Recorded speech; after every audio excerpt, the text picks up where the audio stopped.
teman-teman masih ada pertanyaan mengenai ITC ya, maupun gimana ada yang ingin join, dipersilakan kepoin dulu Instagramnya di ITC_Indonesia. Oke, baik, sepertinya sudah banyak yang join Kak. Saya langsung saja mulai untuk pemaparan materi dari Kak Nurul Sakinah. Kak Nurul mau di share screen sendiri atau mau dibantu Kak? Boleh share screen sendiri ya kalau misalnya bisa di set as a co-host, mangga. Sebentar Kak. Sudah saya set as a co-host ya Kak. Oke. Suaraku jelas ya. Ada background noise nggak Pak? Crystal clear? Oke semua? Oke, thank you. Oke, Assalamualaikum warahmatullahi wabarakatuh, teman-teman semua. Selamat malam yang ada di Indonesia dan juga Mas Dani yang bersama saya di sini. Sebelumnya mengucapkan terima kasih banyak untuk kesempatannya bagi ITC Community ya, ITC Indonesia Community udah mengundang saya di sini untuk bisa sharing sedikit tentang persiapan beasiswa ke Inggris sebagai guru bahasa Inggris. Dan juga sebenarnya materinya mainly tentang itu ya. Cuman kalau misalnya ada yang kepo gimana pembelajaran di sini atau gimana cara bergaul di sini, pokoknya yang lebih general seperti itu juga bisa ditanyakan di akhir sesi. Dan Mas Dani juga di sini membantu apa ya namanya, membantu menjawab gitu. Oke, aku akan coba ini ya, share screen. Di sini tulisannya oke. Sebentar.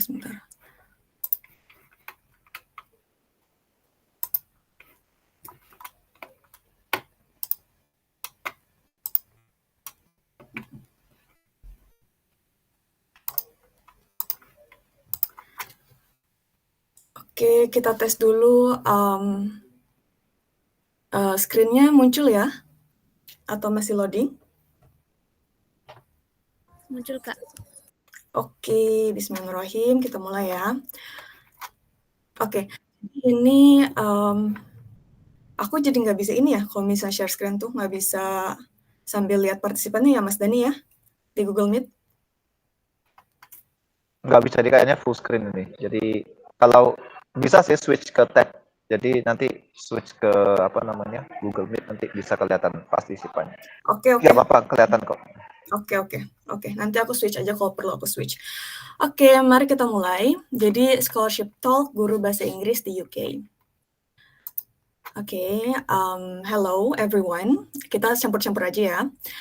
My name is Nurul Sakinah. You can just call me Nurul.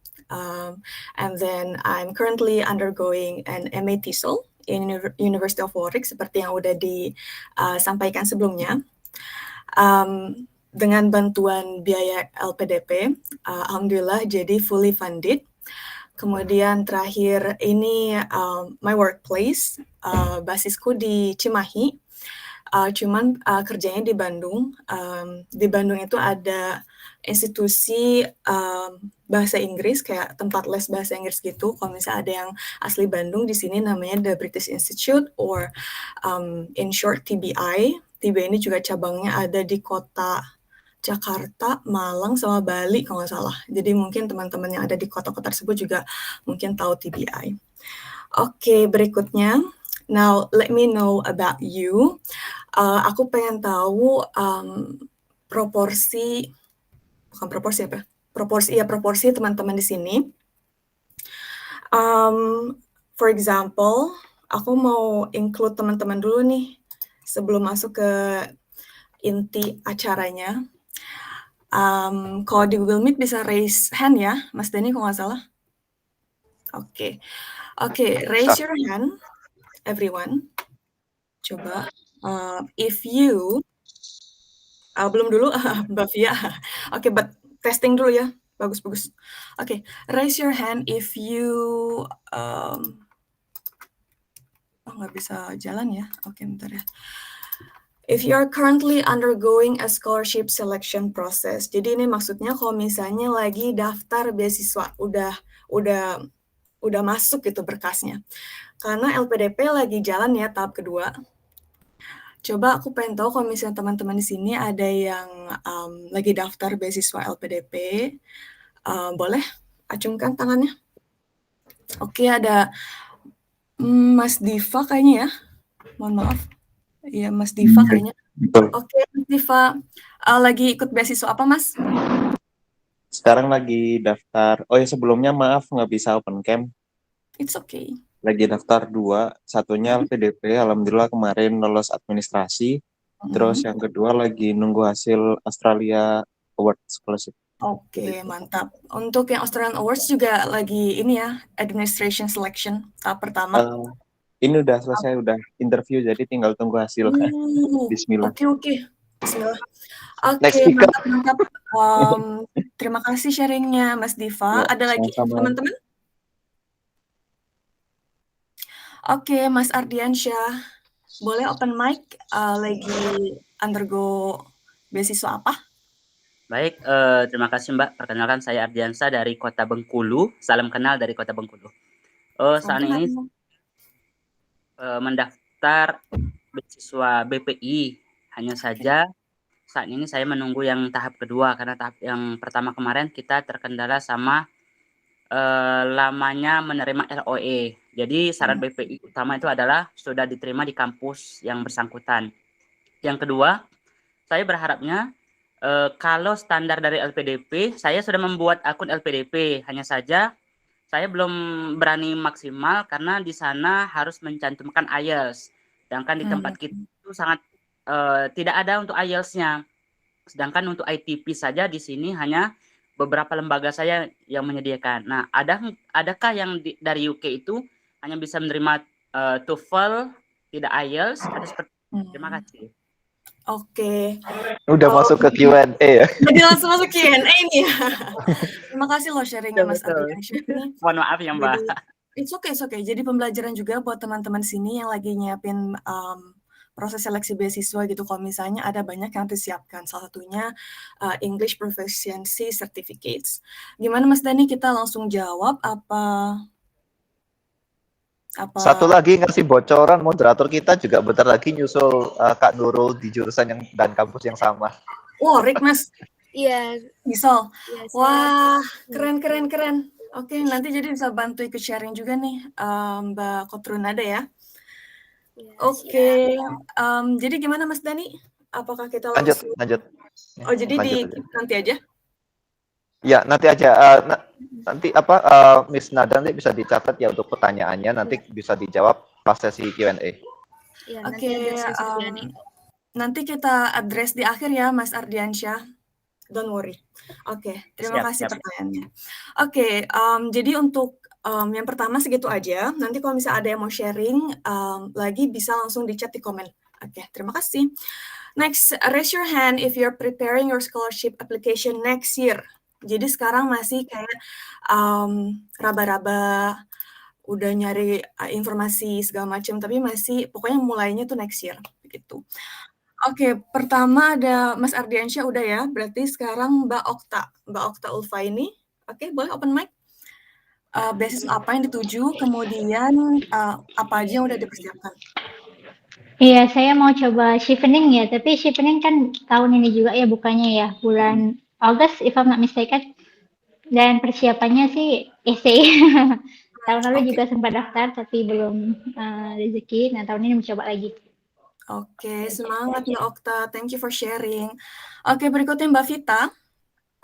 Pertanyaan yang sama, go ahead.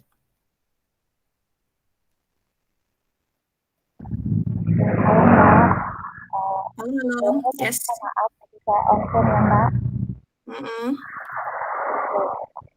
Jadi, ya, pertanyaannya Oke, Mbak Vita, I'm sorry, I don't think we can hear you very clearly. Mungkin bisa di chat di kolom komentar. Oke. Beasiswa apa dan apa yang lagi disiapkan.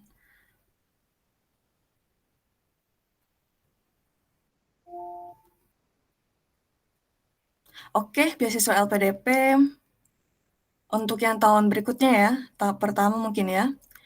Lagi proses menyiapkan dokumentasi apa Mbak Vita?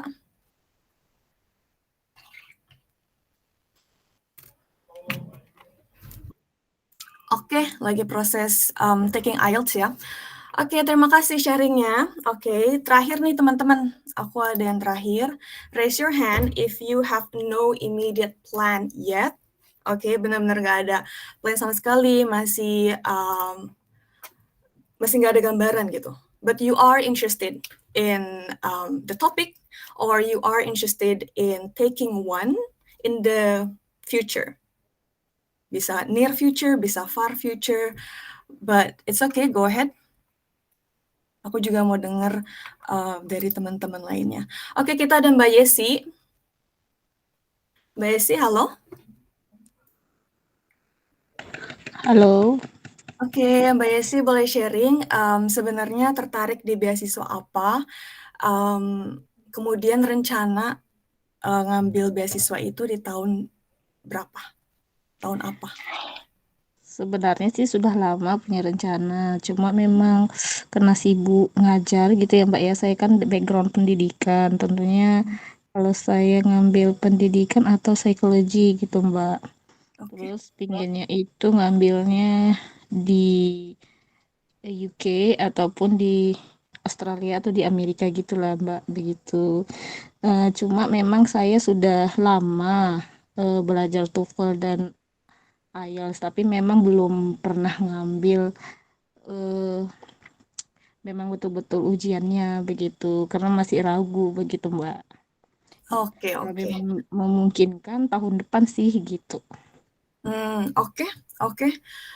Terima kasih Mbak Yesi untuk sharingnya. Sebenarnya relatable banget ya. Aku yakin sama teman-teman semua udah punya kepikiran lama, cuman banyak hal yang dilakukan at the present time. Jadi mungkin nggak bisa maksimal dalam persiapannya. Cuman alhamdulillah Mbak Yesi tetap punya ambisi untuk ngambil beasiswa tahun depan. Semoga dilancarkan ya Mbak. Oke. Oke, aku lower ya Mas Ardiansyah. Oke, kayaknya segitu dulu. Terima kasih teman-teman yang udah sharing. Berikutnya kita moving on. Oke, buat teman-teman yang lagi mempersiapkan beasiswa, oke, karena aku rasa mayoritas ini teman-teman di sini lagi mempersiapkan beasiswa ya, atau teman-teman yang, jadi untuk yang kategori nomor 2 sama kategori nomor 3, dan teman-teman yang belum punya plan yang real gitu ya, itu penting banget untuk teman-teman tahu sebenarnya kenapa, why do you want to take a master's degree abroad? Kenapa di luar negeri gitu? Mau di UK, di Australia, atau di US, kenapa nggak di Indo gitu? Apa yang ada di luar negeri yang nggak bisa S2 di Indo offer gitu buat teman-teman di sini. Jadi menurut aku penting banget untuk teman-teman ngerti dan tahu jawaban dari why ini. Oke. Terus aku ada pertanyaan nih, jadi gimana caranya kita bisa menjawab pertanyaan why? Oke. Disclaimer dulu teman-teman, jadi apapun yang aku sharing di webinar ini purely my own experience, my own journey. You can take it or leave it, learn a part of it or leave a part of it, terserah teman-teman. Karena aku yakin semua orang tuh punya jalannya masing-masing, semua orang tuh punya caranya masing-masing. And this is what work for me, this is what happened to me. Oke, jadi it's story time, teman-teman. Semoga nggak keberatan, karena aku rasa kalau misalnya mau jawab pertanyaan ini, lebih baik kalau misalnya aku demonstrasiin how the whole thing happened to me, how I answered this very question. Nanti di terakhir kita coba petik pelajarannya satu-satu. Oke. Oke, disclaimer lagi, it's not meant as a secret recipe, oke? Meaning, apapun yang aku share di sini itu bukan berarti, oh ini Nurul lolos beasiswa nih dengan cara kayak gini, berarti aku harus ngikutin setiap langkah-langkahnya gitu untuk dapat beasiswa ini. No, it's not meant to be that way. Ini cuman sekedar sharing aja. Nanti juga aku pengen dengar dari teman-teman lain, misal teman-teman juga ada yang mau sharing ke aku. Oke. Bismillah. Jadi kita mundur banget ya teman-teman, di tahun 2015 sampai 2019 itu aku S1, kemudian sambil S1 aku volunteer ngajar. Jadi ini cerita lucu-lucuan aja teman-teman, jadi FYI aja. Aku ngambil S1-nya itu S1 Sastra Inggris di Universitas Diponegoro. Kalau di sini teman-teman ada yang anak Undip.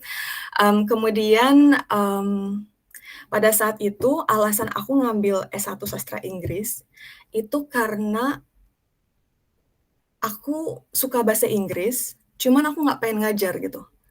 Karena the high school me back then, diriku pas aku SMA,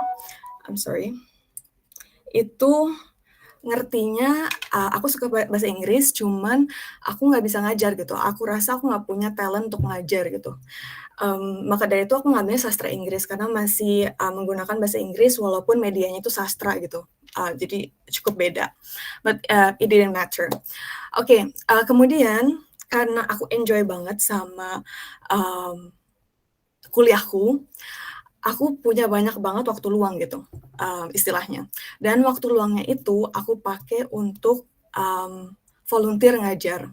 Jadi pas S1 itu ada UKM, UKM-nya itu bergerak di bidang pengabdian masyarakat, dan di bidang pengabdian masyarakatnya itu kayak dibagi ke banyak divisi teman-teman. Nah, divisi yang aku pilih itu divisi pendidikan, karena walaupun aku nggak punya passion dalam bidang pendidikan pada saat itu, aku rasa pada saat itu aku punya modal bahasa Inggris gitu. So maybe I can contribute by teaching something. Walaupun kayak pada saat itu belum tahu gitu caranya ngajar itu gimana. Oke, but that's how it went. Kemudian, jadi selama 4 tahun melakukan itu, kemudian lanjut tahun 2019, alhamdulillah lulus dengan sarjana humaniora di bidang di jurusan sastra Inggris. Kemudian di tahun yang sama, jadi sebelum lulus itu alhamdulillah dapat pekerjaan di TBI ngajar bahasa Inggris. Itu udah langsung mengajar gitu. Nah, pada saat itu the S1 me gitu ya, S1 in Sastra me itu tuh sama sekali nggak ngerti gimana caranya ngajar bahasa Inggris secara profesional gitu. As in how to teach when you get paid. Itu kan beda ya dibanding ngajar volunteer yang mana sebenarnya nggak dituntut apapun gitu sama orang tua murid atau sama yayasan atau sama panti asuhan, itu nggak dituntut apapun gitu. Sedangkan di Tibia itu benar-benar harus bisa dan mau belajar untuk gimana caranya ngajar bahasa Inggris yang benar gitu. So I struggled a lot, benar-benar sulit banget karena cukup ketat gitu standar pengajaran di TBI. Jadi kayak supervision, team teaching, kemudian observation, itu tuh selalu dilakukan di 1 tahun pertama. Long story short, 1 tahun mengajar di TBI udah terlewati. Kemudian datanglah pandemi. Di pandemi, pada saat itu seperti yang teman-teman sudah ketahui, semuanya langsung shutdown gitu ya teman-teman, sekolah. Itu mau itu sekolah, mau itu tempat les, atau mau itu instansi-instansi lain gitu. Maka dari itu TBI seperti sekolah-sekolah lain juga langsung beralih mode ke mengajar online.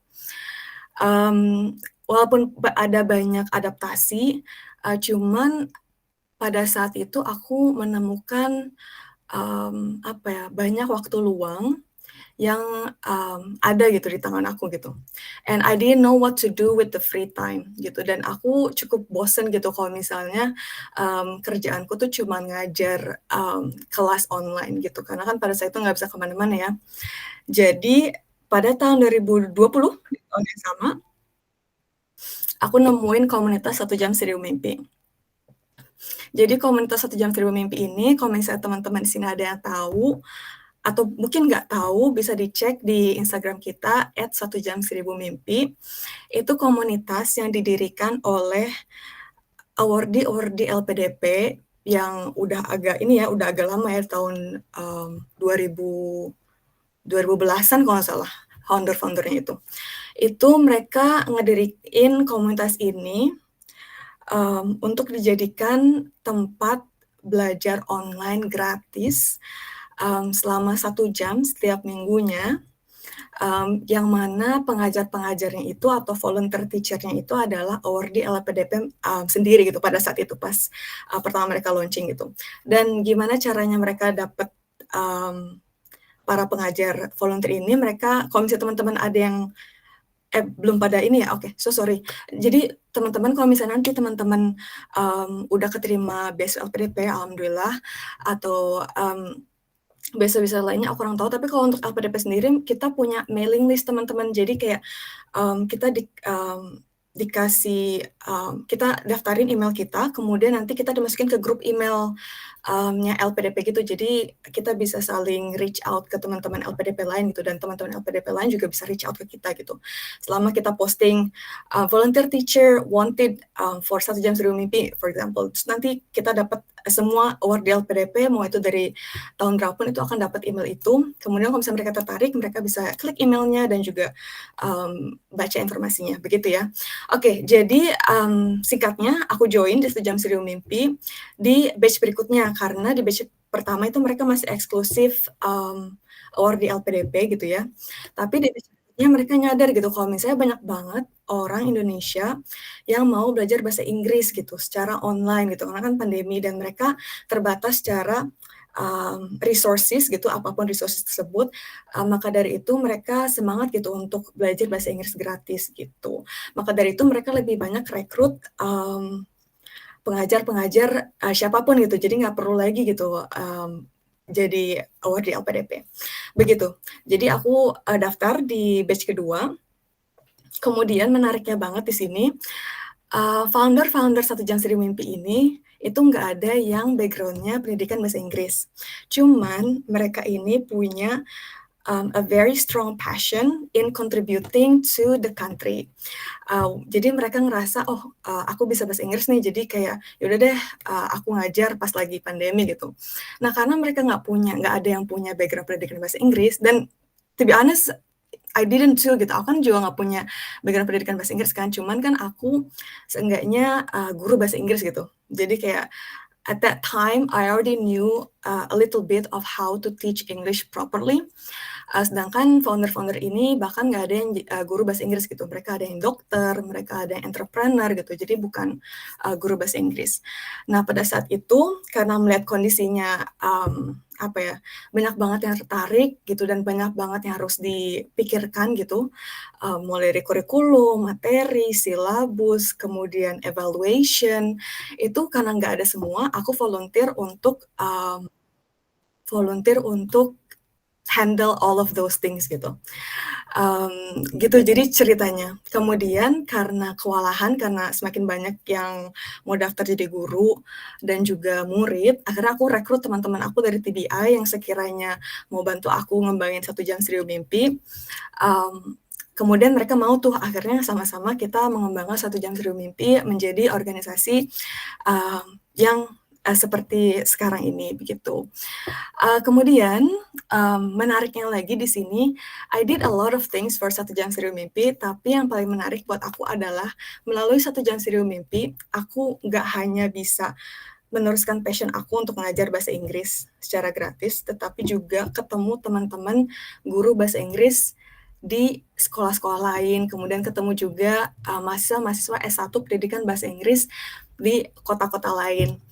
Dari pertemuan itu akhirnya aku mulai nanya-nanya. Jadi ceritanya gini teman-teman. Jadi di 1 Jam Seribu Mimpi itu kalau misalnya teman-teman daftar jadi tutor kita, itu nanti kita ada professional development session-nya gitu.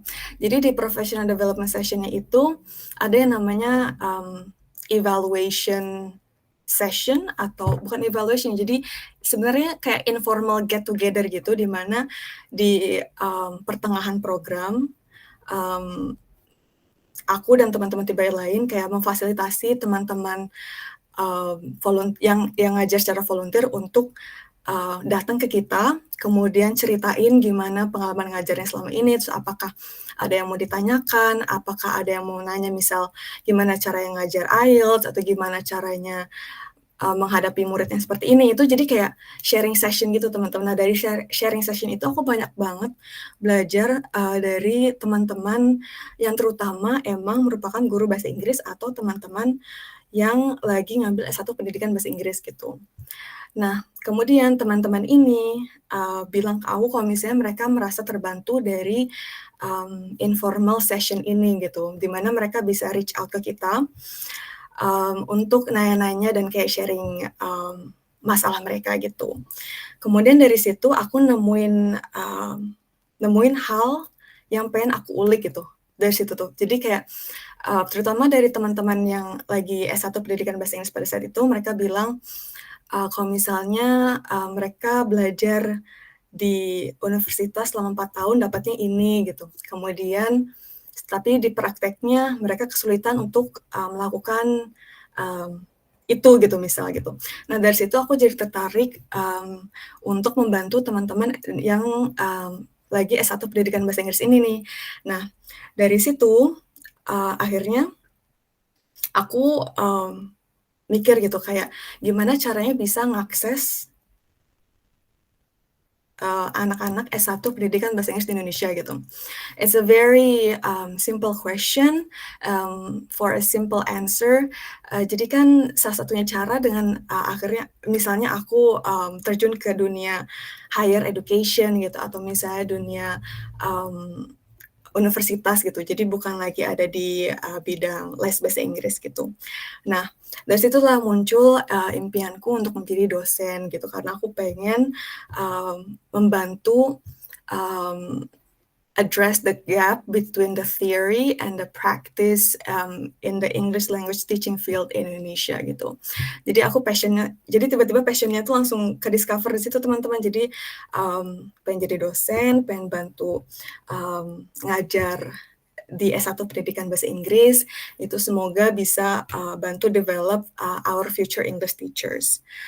Oke, jadi gitu ceritanya. Kemudian setelah dapeting gitu what I wanted di awal 2021, langsung nyiapin aplikasi beasiswa. Kemudian alhamdulillah sorry teman-teman, itu bukan 2023, di pertengahan 2022 I secured the LPDP scholarship gitu. Jadi itu cerita singkat perjalanan of me answering the question why do I have to take a master's degree abroad gitu. Oke, jadi kita kupas satu-satu ya teman-teman. What did I do exactly? Jadi di pertama-tama I recognize my interest. Jadi mungkin teman-teman sini bisa relate juga kan, sampai sekarang jadi guru bahasa Inggris atau bekerja di bidang edukasi itu karena teman-teman tertarik di bidang itu gitu. So did I.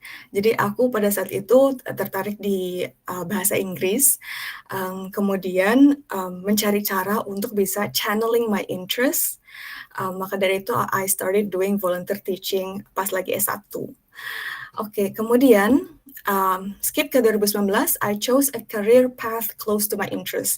Jadi walaupun nggak punya background ngajar sama sekali, pada saat itu aku mutusin untuk nekat, gak apa-apa deh, jadi belajarnya itu sambil mencoba gitu.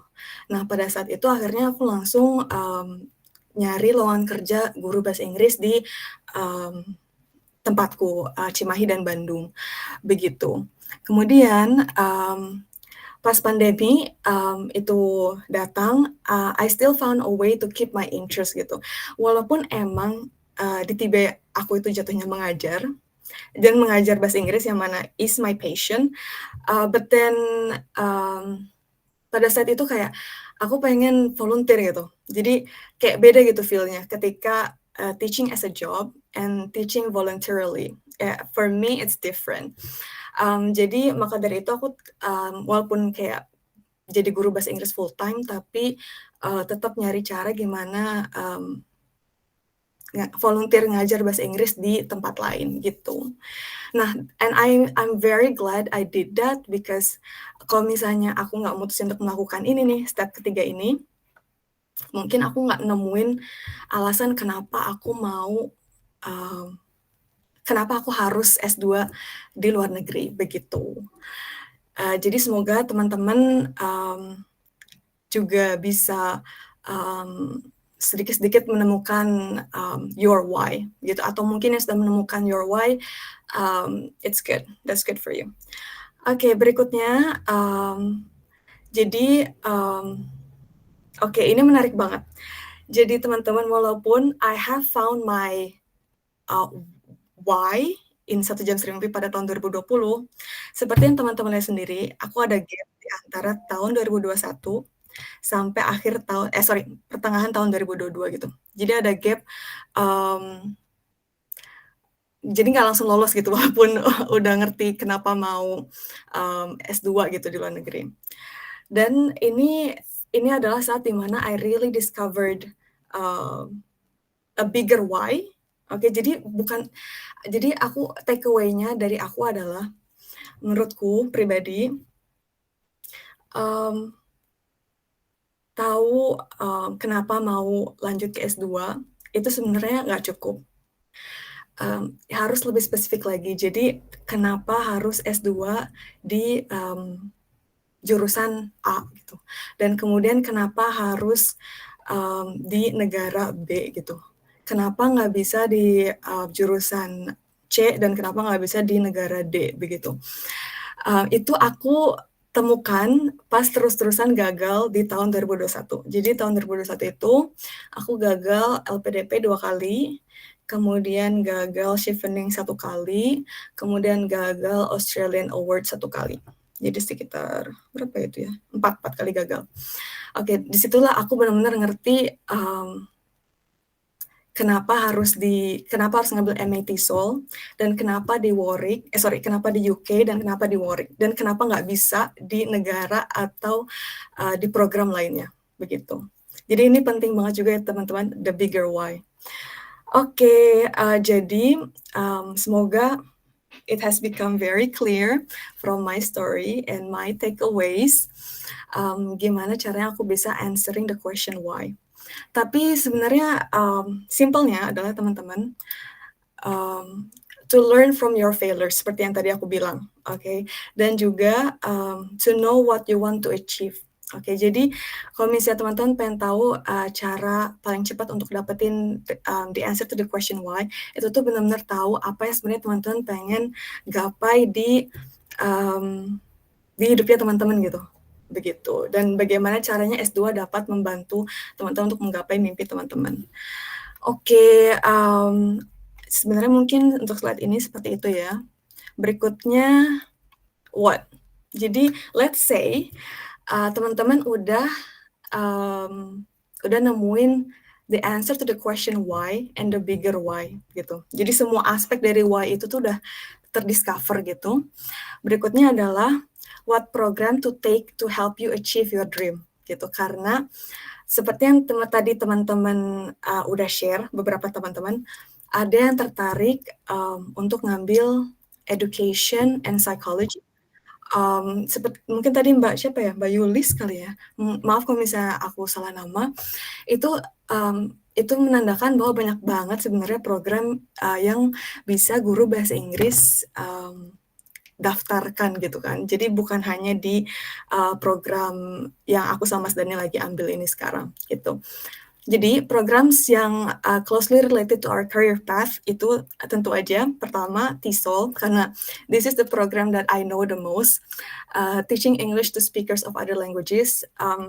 Simpelnya ini adalah S2 pendidikan bahasa Inggris seperti di Indo, cuman setiap universitas, mau itu di UK atau di Australia atau di Amerika, mereka itu punya ciri khasnya mereka masing-masing. They're offering different things gitu. Jadi makanya teman-teman harus cek gitu apa yang mereka offer. Gitu. Nanti aku bahas lebih lanjut lagi di slide berikutnya. Tapi selain TESOL, aku pengen teman-teman tahu kalau misalnya ada beragam jurusan seperti education in general, kemudian juga education and leadership, kalau misalnya teman-teman tertarik di posisi manajerial, education and technology, kalau misalnya teman-teman tertarik di meleburkan IT dan education. Kemudian ini juga ada yang menarik lagi, drama and English language teaching, essentially gimana cara yang ngajar bahasa Inggris melalui drama, literature, and stuff like that.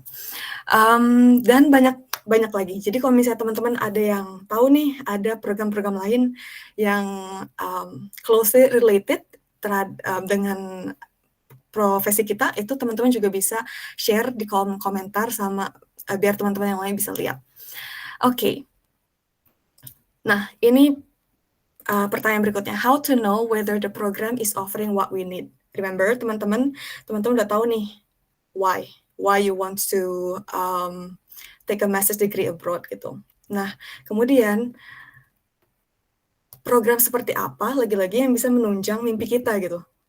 Nah, itu cuma ada satu cara ya teman-teman, seperti yang tadi aku udah singgung di awal. Satu-satunya cara untuk tahu program itu apakah cocok dengan kita atau program itu menawarkan apa yang kita butuhkan itu hanya dengan, enggak sih sebenarnya teman-teman, sorry. Jadi banyak cara ya bisa kontak ke pihak departemen itu bisa, atau mau nanya ke teman-teman yang udah ambil jurusan itu juga bisa. Cuman di sini aku pengen nekenin the power of starting from yourself gitu teman-teman.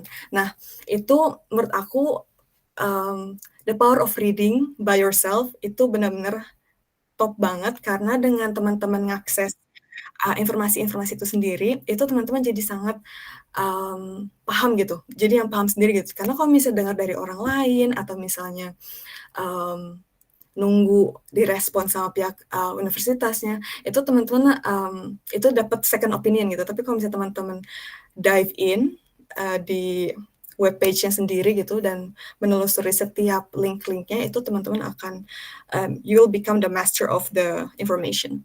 Oke, contohnya ya teman-teman, aku mau apa ya namanya, ngeliatin webpage program yang aku sama Mas Dani sama Mbak Nada nanti akan ambil juga, yaitu MA TESOL in Warwick. Biar aku pengen nunjukin ke teman-teman apa aja informasi yang bisa kita dapetin di sini. Oke, ini apakah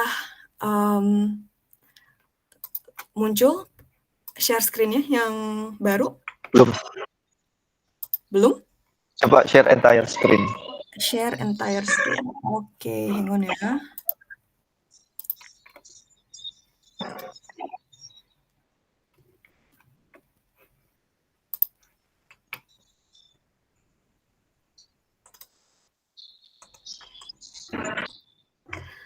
Oke, udah ya Mas Dani? Belum, di tempatku belum. Belum share screen, Kak. Oh, nih. Oh ya, ini. Ya, dah. Oke, udah ya. Oke, jadi berikutnya aku pengen liatin informasi-informasi apa aja yang bisa diakses. Ini beda-beda ya teman-teman, tergantung websitenya. Cuman di MA TESOL in Warwick sendiri itu cukup lengkap informasinya. Pertama dijelasin sebenarnya degree-nya itu tentang apa dan akan belajar apa dan prospek kedepannya itu seperti apa gitu. Kemudian juga ada modul-modul, ini penting banget teman-teman, modul-modul yang akan teman-teman dapatkan gitu. Mana modul wajib dan mana modul pilihan gitu. Ini menarik karena banyak teman-teman aku yang ngambil jurusan yang sama-sama aku, itu nggak begitu ngerti sebenarnya modulnya itu seperti apa gitu. Karena modulnya misalnya baru gitu, misalnya ada yang namanya spoken interaction gitu. Nah ini sebenarnya belajar apa sih gitu kan, karena kan agak asing ya. Itu pastiin teman-teman punya akses untuk further information di sini, atau juga ada website untuk per modul itu setiap modulnya itu dijelaskan secara lebih rinci, itu dari assessment, dari attendance, dari course leader itu seharusnya itu dijelaskan secara rinci gitu. So make sure you read all of this information biar nggak kaget gitu pas nanti udah di UK gitu, udah kuliah gitu, tapi nggak expect mereka akan belajar seperti itu begitu. Oke, dan tentu aja ada profesor-profesornya, itu teman-teman bisa cek juga biografi singkatnya mereka, biasanya setiap univ sediakan itu. Kemudian kenapa program itu unik, kemudian juga ada testimoni, ini biasanya juga ada testimoni dari current students. Kemudian ini yang paling penting, ini yang lebih penting juga ada syarat-syaratnya gitu, syarat-syaratnya untuk bisa daftar gitu.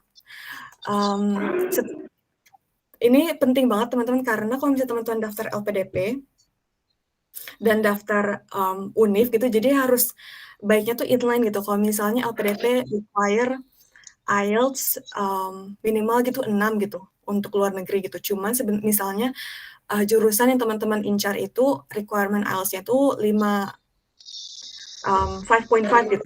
Nah, itu kan berarti kan nggak match ya teman-teman. Jadi teman-teman tetap harus dapetin minimal 6 gitu. And vice versa. It works the other way around. Oke, kemudian ini fees and funding. Kalau misalnya teman-teman tertarik untuk partial scholarship, karena biasanya mereka tuh partial, nggak fully funded. Kemudian of course how to apply. Oke, ini semua informasi itu jelas banget ada di website kampus masing-masing. Teman-teman bisa cek. Semoga mendapatkan semua informasinya. Tapi kalau misalnya nggak lengkap pun, teman-teman bisa email program leadernya atau sekretarinya gitu untuk require more information. Begitu. Oke, kita lanjut ya.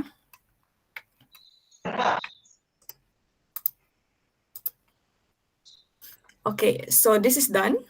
Now we're moving on. So now you know the answer to your why and also what.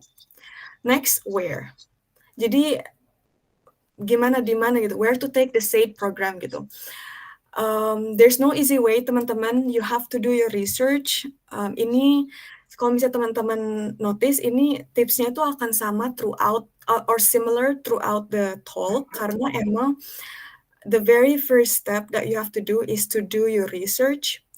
Dan teman-teman harus membiasakan untuk banyak baca, karena nanti pas S2 di Inggris terutama, aku kurang familiar untuk yang negara-negara lain, itu benar-benar heavily concentrating on reading. Readingnya itu banyak banget gitu. Jadi kalau misalnya udah dilatih dari sini, insya Allah semoga lancar S2-nya. Oke, ini benar-benar cuman Google link aja, MA TESOL in UK. That can be the first place you can go to. Nanti kalau misalnya teman-teman klik MA TESOL in UK di Google, itu nanti banyak universities yang akan muncul gitu. Kayak misal Warwick, Bristol, Manchester, Bath, KCL, itu semua ada di situ gitu. Jadi dibuka aja satu-satu gitu. Dan lagi-lagi ketika udah dibuka, dipelajari what they are offering. Oke, berikutnya, lagi-lagi kita ada question what. Oke, what scholarship to the UK are we eligible for? Jadi ketika udah tahu gitu ya teman-teman kenapa mau S2 gitu, dan kenapa program yang bisa diambil, berikutnya tentu aja scholarship atau beasiswa mana gitu yang kita bisa daftar. Untuk terutama di UK ya teman-teman, karena ini topiknya tentang ya UK, tapi kalau misalnya lagi tentang negara-negara lain, itu bisa nanti kita sharing bareng-bareng. Oke, so far aku tahu ada 3 beasiswa, terutama untuk guru bahasa Inggris. Beasiswa itu ada LPDP, ada Chevening, kan pasti udah tahu kedua ini, dan juga ada Hornby Trust. Okay. Mungkin Mas Dani udah pernah share sebelumnya tentang Hornby Trust, karena Mas Dani ini awardee Hornby Trust. Hornby Trust ini beasiswa khusus untuk guru bahasa Inggris, dan mereka ada persyaratannya masing-masing, segala macam. Tapi nanti khusus untuk di UK dan juga khusus untuk universitas yang mereka pilih gitu. Karena per tahun bisa beda-beda ya Mas, universitasnya. Beberapa tahun belakang ini mereka generasiku terakhir di Warwick untuk tahun ini kan yang awardingnya sudah dapat nih, mereka sudah konfirmasi ke aku. Tender selanjutnya itu dihandle oleh Exeter. Jadi mulai tahun ini nanti penerima Hornby udah nggak di Warwick lagi tapi di Exeter. Iya, benar. Dan setauku emang di Warwick itu udah lama ya, Mas Dani, Hornby itu gitu. Dan sekarang mereka pindah 9 ke tahun. 9 tahun lamanya. Oke. Jadi that's the catch. Jadi kalau teman-teman mau daftar beasiswa Hornby Trust, the catch is you cannot really choose where you want to go, specifically in terms of the uni. Tapi rest assured teman-teman tetap bakal ke UK, begitu. Oke, kita lanjut. Oke, so aku di sini mau khusus sharing untuk beasiswa LPDP ya teman-teman, karena aku lolosnya di beasiswa LPDP begitu. Jadi lagi-lagi what to know sebenarnya simple aja beasiswa LPDP itu. Pertama ada 2 tahap seperti yang teman-teman tahu, di awal tahun dan di pertengahan tahun. Kemudian berikutnya ada 3 tahap, seleksi administrasi, kemudian ada seleksi tes bakat skolastik, kemudian ada seleksi substansi. What does it imply? Jadi ini maksudnya apa dari setiap poin ini? Pertama, karena ada 2 fase LPDP itu, teman-teman perlu untuk membuat strategi terhadap study plan-nya teman-teman gitu. Jadi kalau misalnya teman-teman mau kuliah di kuliah di tahun 2024 gitu. Jadi teman-teman bisa mengincar antara beasiswa LPDP tahap 2 tahun ini atau beasiswa LPDP tahap 1 tahun depan, tahun 2024. Itu kedua tahap itu, atau mungkin tahap-tahap sebelumnya, itu bisa untuk berangkat intake 2024-2025. 2024-2025, benar-benar. Begitu. Tapi kalau misalnya teman-teman agak slow nih dan nggak begitu ambisius untuk timeline-nya, teman-teman bisa nyiapin beasiswa LPDP di awal, berkas-berkasnya di awal tahun, kemudian daftar di pertengahan tahun. Tapi perlu teman-teman ketahui kalau misalnya teman-teman daftar beasiswa LPDP manapun, dari jalur apapun, di pertengahan tahun, itu berarti intake-nya untuk intake tahun depannya lagi gitu. Jadi nggak bisa di tahun yang sama gitu. Misalnya untuk yang teman-teman yang lagi daftar LPDP tahap kedua ini, di tahun 2023, itu teman-teman mungkin berangkatnya tahun depan gitu. So you need to strategize. Kemudian berikutnya ada 3 tahap. It means that each stage requires its own strategy karena setiap tahapannya itu berbeda begitu. Nah, aku punya tips yang cukup general ya teman-teman sebenarnya, tapi ini tips yang benar-benar aku rasakan, benar-benar ngena di aku setelah nyoba LPDP sebanyak 3 kali. Pertama, administration selection. Be extra careful. Meaning like you need to prepare, you need to submit all appropriate documents. What does it mean by appropriate documents? Jadi maksudnya adalah LPDP itu kan dokumen yang dipersiapkan cukup banyak ya teman-teman. Kayak misal recommendation letter, kemudian essay, kemudian ada English Proficiency Certificates, kemudian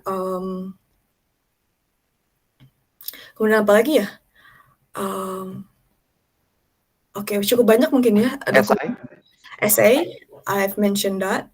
Banada mungkin bisa bantu rekomendasi, udah ya. Rekomendasi, kemudian ijazah, transkrip? Ya, ijazah, transkrip juga. Oke.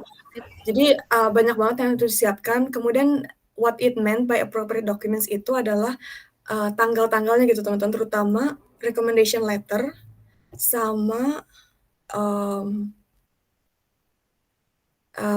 English Proficiency Certificates. Make sure that pada saat daftar itu masih berlaku gitu si sertifikat IELTS atau sertifikat TOEFL gitu. Dan untuk recommendation letternya itu make sure si tanggalnya itu up to date gitu. Sebagai yang nyoba LPDP berkali-kali, ada temen aku yang di reject aplikasinya pada saat tahap administrasi karena dia reuse recommendation letter dari tahap sebelumnya, which I think is probably fine, tapi si date-nya itu nggak up to date gitu, jadi date-nya itu masih tahun kemarin gitu. Nah itu langsung dicoret sama LPDP. Kemudian tentu saja kalau misalnya aplikasi sertifikat TOEFL atau IELTS-nya itu udah kadaluarsa, itu langsung dicoret, atau misal fake itu juga dicoret gitu. Jadi make sure it's authentic and it's still valid gitu. Kemudian tips berikutnya adalah write a solid essay. Ini ada pendapat yang berbeda-beda untuk hal ini karena ada beberapa orang yang berpendapat untuk essay LPDP itu gak terlalu berpengaruh karena the deciding point itu pada saat interview gitu. Jadi mungkin pada saat administrasi kalau misalnya nggak sempet bisa submit seadanya gitu, terus nanti di revise sambil berjalannya seleksi gitu. But for me personally, kalau misalnya teman-teman udah solid nih dari awal, ngerti nih kenapa mau S2 dan kenapa UNIF itu dan kenapa di negara itu akan membantu teman-teman di tahap interview gitu, karena your plan didn't change, your ambition didn't change, it stays the same throughout the selection gitu. Jadi makin mantep gitu pas interviewnya gitu. Cuman itu bukan berarti teman-teman nggak bisa edit essay setelah disubmit dan setelah lolos, teman-teman itu bisa banget, masih bisa diedit, tapi mungkin not something very major gitu. Misalnya tiba-tiba pengen ngambil jurusan hukum gitu kan, itu sangat tidak ini ya teman, sangat tidak make sense begitu. Oke. 2 simple tips, I hope it's helpful. Kemudian berikutnya ada di tes berikutnya, tes skolastik, tes bakat skolastik. Menurutku ini tes yang sungguh-sungguh momoknya gitu, karena nggak semua orang itu bisa mengambil tes ini, dan nggak semua orang menganggap tes ini itu feasible gitu, me included. I struggled a lot doing this test and learning for this test karena aku nggak kebiasa untuk ngambil tes kayak tes verbal, numerik, pemecahan masalah. Itu aku nggak biasa sama sekali, dan that was my first time. Aku dengar-dengar dari teman-teman yang daftar jalur PNS, mereka udah biasa gitu dengan tipe tes seperti itu. If you are that type of person, then congratulations, you are one step ahead of the other people. Tapi kalau misal teman-teman kayak aku yang benar-benar buta banget masalah tes kenegaraan seperti ini, you need to practice, and the only way out is to practice. Terus aku breakdown nih, know your strength and weakness, karena di beasiswa di tahap TBS-nya LPDP itu ada tes verbal, kemudian tes numerik, kemudian juga tes pemecahan masalah. Aku kurang tahu kalau misalnya nanti mereka akan update atau mengubah atau segala macam, but that's what I had. Kemudian misalnya contohnya pada saat aku ngambil tes, I'm very weak at math, I'm very weak at number, so I didn't really spend a lot of time there. Jadi benar-benar ngerti emang nggak bisa matematika gitu kan, jadi ya udah bisanya apa, kayaknya yang 2 sisanya itu lebih bisa gitu, pemecahan masalah sama verbal, bahkan untuk yang lebih bisa malah kayaknya pemecahan masalah gitu. So jadi know your strength and practice on those type of questions a lot more than the type of questions that will set you up for failure anyway. I'm not like predicting for your future, but this is what happened to me. Jadi pas tahap pertama, aku masih ambis, benar-benar ketiga subtesnya itu mempunyai porsi waktu dan energi yang sama gitu. Tapi setelah gagal 2 kali gitu di tahap ketiga, di percobaan ketiga, akhirnya aku banyak latihan di the one that I am the most strongest in. Begitu. And this is very important. The second sub tips, take plenty of rest the day before. Lagi-lagi ini belajar dari kesalahan aku di 2 percobaan pertama itu bener ambis banget kayak apa ya, jadi kayak nggak kenal waktu gitu untuk belajar. Jadi beneran besok paginya tes TBS gitu, udah harus pantengin di depan laptop jam 9, tapi kayak jam 3 pagi masih belajar gitu. No, there's nothing good that came out of it for me. Jadi menurut aku karena otak teman-teman tuh pasti udah capek duluan gitu selama berapa bulan itu belajar TBS gitu. So take plenty of rest the day before, and of course learn from your failures. Teman-teman, ini simple banget ya, kalau misalnya teman-teman udah gagal sekali misal, itu evaluasi lagi kemarin itu apa yang terjadi, kemudian apa yang bisa dipetik, itu penting banget karena you don't want to do another same mistake. Why do that when you can learn from your mistake and change your strategy, for example, gitu. Jadi itu tips dari aku, teman-teman. Kemudian berikutnya, terakhir, yang tahap yang cukup mengerikan juga adalah seleksi substansi ya. Oke, untuk pertama, do mock-up interviews, karena aku jujur untuk terutama tahap ketiga, itu aku mock-up interview sampai berbusa ke banyak banget orang gitu, yang bisa aku latihan do practice with. Karena jadi gini, dulu prinsipku adalah kalau misalnya orang itu bukan di bidang pendidikan bahasa Inggris atau bukan di bidang pendidikan, it didn't matter, karena yang aku butuhkan adalah feedback in general. How did I do? How can I improve my performance, and how can I do better? Jadi general feedback seperti itu akan sangat bermanfaat nanti di pas interview, karena ini untuk teman-teman aja ketahui, misal teman-teman daftar S2 Pendidikan Bahasa Inggris atau MA in TESOL, itu bukan berarti nanti interviewer teman-teman itu di bidangnya teman-teman spesifik gitu. Karena pada saat aku interview, ada yang di bidang pendidikan, tapi bukan pendidikan bahasa Inggris. Ada juga yang di bidang pendidikan dan pendidikan bahasa Inggris, tapi ada juga yang tiba-tiba bisnis manajemen gitu, si interviewernya itu. Jadi nggak pasti gitu. Prediksi aku adalah interviewer ini mengambil opsi bidang mana yang mereka tertarik untuk wawancarai gitu. Jadi kalau misalnya mereka tertarik, of course they can keep the interview going.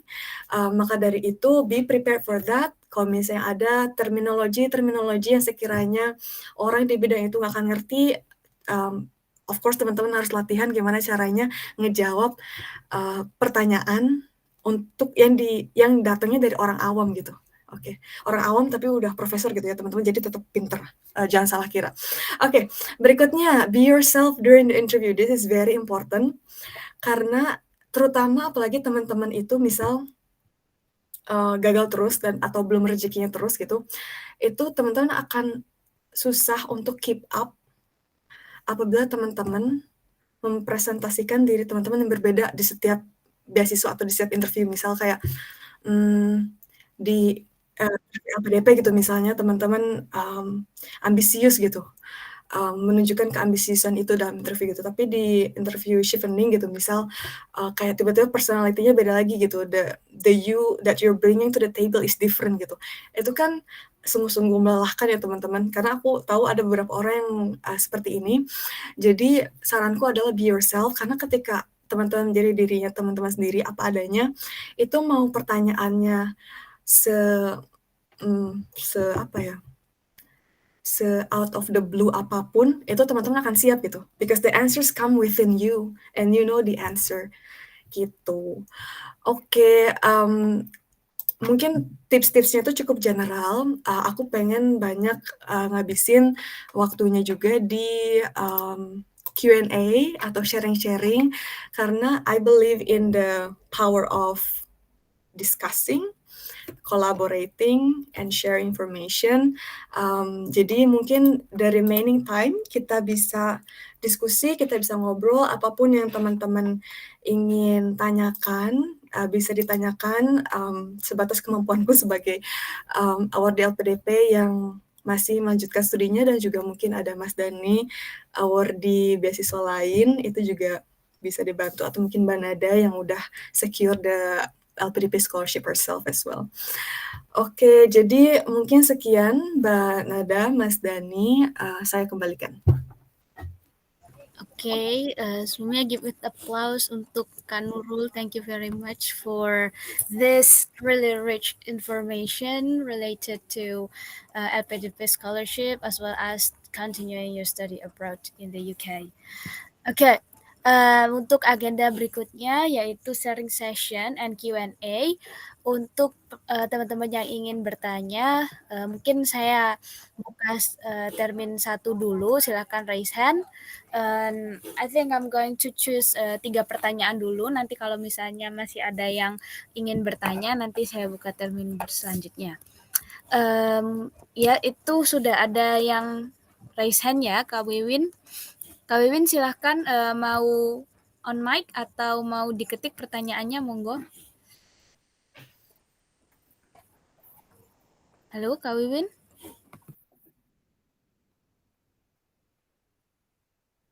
Oke, mungkin Kak Wiwin mau diketik aja ya pertanyaannya ya. Jadi nanti mungkin bisa nanti saya coba lihat di chat box kali aja ada. Berikutnya ada lagi teman-teman. Oh, mungkin kita bisa langsung aja ya Kak ya ke pertanyaan Kak Ardiansyah tadi. Tadi sempat itu ya pertanyaan sempat nanya di awal sesi mengenai kalau nggak salah tentang IELTS dan TOEFL ya. Mungkin Kak Ardiansyah kalau misalnya ingin bisa diulang lagi pertanyaannya, silakan.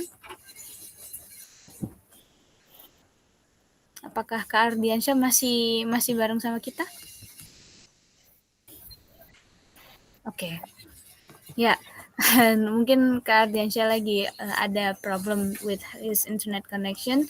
Tapi kalau nggak salah tadi pertanyaannya mengenai itu ya Kak, tentang university di UK yang masih nerima TOEFL kalau nggak salah. Ya, mungkin bisa di-sharekan lagi Kak Nurul untuk this case gitu. Monggo Kak, silahkan. Oke, Kak Ardiansyah, semoga jawaban aku akan membantu ya. Jadi setauku TOEFL ITP itu aku nggak tahu ada universitas di UK yang menerima TOEFL ITP as their English language requirement. Karena setauku mereka sangat-sangat IELTS centered, kiblatnya itu ke IELTS because they own the IELTS test. Jadi kalau misalnya bukan IELTS itu mereka accept TOEFL IBT. So jadi ada seperti yang teman-teman ketahui, TOEFL itu ada yang TOEFL ITP dan yang TOEFL IBT ya teman-teman. Nah kalau nggak salah TOEFL IBT mereka tuh masih banyak yang nerima. Kemudian kalau misalnya bukan IELTS, TOEFL itu juga ada PTE, OET, so other English test itu juga teman-teman bisa cek website kampusnya seperti yang udah aku tekankan di awal. Terutama untuk Kak Ardiansyah, kalau misalnya di website kampusnya itu nggak nerima TOEFL ITP, I'm afraid there's no other way out Kak. Jadi harus emang ngumpulin sesuai yang diminta begitu. Kemudian setauku kalau misalnya nggak ada test center di di kotanya, itu banyak teman-teman yang akhirnya berangkat ke kota sebelah atau ke kota lain untuk bisa ngambil tes IELTS gitu. Karena emang sayang sekali walaupun IELTS is widely accepted throughout the world, itu mereka nggak semua tes centernya ada di Indonesia, jadi cuma ada di kota-kota tertentu saja. Terus implikasinya apa? Implikasinya itu bisa jadi Kak Ardiansyah berangkatnya itu jadi mundur gitu karena harus ngambil tes IELTS dulu begitu. So I'm so sorry if this is not the answer you want to hear, but this is the reality gitu. Boleh izin nambahin? Oke, maka Mas Dani. Ya, jadi untuk tes itu mungkin kita perlu tanya dulu kenapa sih ada tes itu ya. Misalkan kalau kita mau naik kendaraan bermotor di jalan, kenapa kita harus punya SIM gitu? Jadi SIM itu adalah bukti bahwa kita sudah mengikuti ujian dan memiliki kompetensi yang dibutuhkan untuk mengendarai kendaraan bermotor. Meskipun kita tahu ya praktiknya gimana, oke, tidak perlu dibahas. Nah, intinya sama dengan bahasa Inggris. Kenapa sih kita perlu tes bahasa Inggris? Itu adalah bukti bahwa kita memiliki kemampuan tertentu yang diperlukan di level dalam hal ini ya universitas. Nah, buktinya apa? Tes IELTS atau tes IBT yang disampaikan Kak Nurul tadi, atau mungkin tes lain yang mereka terima. Gitu. Dan levelnya berapa? Umumnya S2 itu kan 6,5 ya kalau untuk IELTS. Kalau untuk TOEFL IBT mungkin di kisaran angka 100 kalau nggak salah. 110 gitu. Nah, artinya kalau misalkan kita belum punya, mau tidak mau kita harus belajar dulu dan tes sampai kita mencapai di tahap itu. Nah, tes IELTS itu kan mahal, 3 juta, mungkin 3 juta lebih ya sekarang. Nah, maka solusinya adalah satu, belajar dulu. Ya, betul seperti yang disampaikan tadi, tidak ada jalan lain kecuali belajar, karena kemampuan bahasa Inggris itu nanti yang akan menyelamatkan teman-teman ketika kuliah juga gitu, untuk berkomunikasi maupun untuk mengerjakan tugas. Nah, kalau misalkan mahal, memang iya gitu. Makanya salah satu solusinya adalah tadi Kak Nurul aktif di 1 Jam 1000 Mimpi, itu mereka punya kelas online gratis, jadi tidak perlu keluar kota, yang penting ada koneksi internet, bisa belajar gratis dari para ahli. Jadi itu benar-benar gratis gitu, itu bisa dimanfaatkan satu. Yang kedua, teman-teman bisa belajar mandiri kalau misalkan mau gitu. Istilahnya belajar mandiri, cari soal-soal sendiri, nonton YouTube, kerjakan soal. Sekarang udah banyak. Nah, bisa aku share juga salah satu website yang bisa digunakan untuk belajar IELTS. Yang ketiga, tentu saja menabung, dan tadi di Bengkulu ya. Nah, itu memang Bengkulu memang mungkin aksesnya kesulitan di situ, seperti yang tadi disampaikan, bisa ke kota lain. Tapi memang itu dengan tabungan yang cukup baik, tabungan kemampuan bahasa Inggris, tabungan uang dan waktu, sehingga to make sure that one shot test itu sudah mencapai level yang diharapkan gitu. Makanya persiapannya perlu agak panjang. Terima kasih. Ya, benar banget. Aku mau sedikit sharing juga, nambahin dari Mas Dani. I know a lot of people yang ended up changing their universitas tujuan karena walaupun udah ngambil IELTS gitu, dan IELTS tuh mahal kalau retake, akhirnya mereka nggak bisa masuk ke tujuan tersebut, nggak bisa masuk ke universitas tersebut karena nggak cukup gitu tes IELTS-nya. Jadi apa yang orang-orang lakukan itu akhirnya mengganti universitas tujuannya menjadi universitas yang menerima tes skor IELTS yang udah dimiliki oleh mereka gitu. It's not ideal, but it's also a way out. Jadi kalau misalnya Kak Ardiansyah udah dapet tes IELTS gitu, dan memilih universitas berdasarkan tes IELTS itu juga valid. A lot of people did that. Okay, thank you very much untuk jawabannya Kak Nurul dan juga Mas Dani. Di sini aku sedikit aja menambahkan untuk mengenai tes bahasa Inggris untuk require English proficiency test. Kebetulan juga sebelumnya di case aku itu sebenarnya aku daftar Warwick itu tahun kemarin Kak. Cuma case-nya adalah aku waktu itu daftarnya pakai Duolingo. Nah, pas waktu di pertengahan 2022 atau mau akhir-akhir itu ternyata kebijakannya ganti. Di Warwick udah nggak nerima tes Duolingo lagi. Jadi mau nggak mau aku harus take IELTS kalau misalnya aku masih pengen di Warwick. Jadi benar kata Kak Nurul tadi, please guys do your research, especially if your concern is in English proficiency test. Jadi meskipun misalnya kita misalnya masih ada kesulitan dalam mengambil IELTS, siapa tahu di university tujuan kalian itu mereka mereka juga menerima tes bahasa Inggris yang lain seperti Duolingo atau misalnya Cambridge dan lain-lain. Jadi please do your research. Mungkin itu sih Kak tambahannya based on my experience. Anyway, thank you very much untuk pertanyaan yang pertama. Semoga menjawab ya Kak Ardiansyah. Oke. Untuk pertanyaan berikutnya silahkan Kak Vita. Ya, silahkan Kak Vita, boleh di-unmute. Oke, halo Kak, bisa didengar nggak suaraku? Oke, pertama aku mau minta maaf nggak bisa on cam karena kondisi aku sekarang nggak memungkinkan untuk on cam.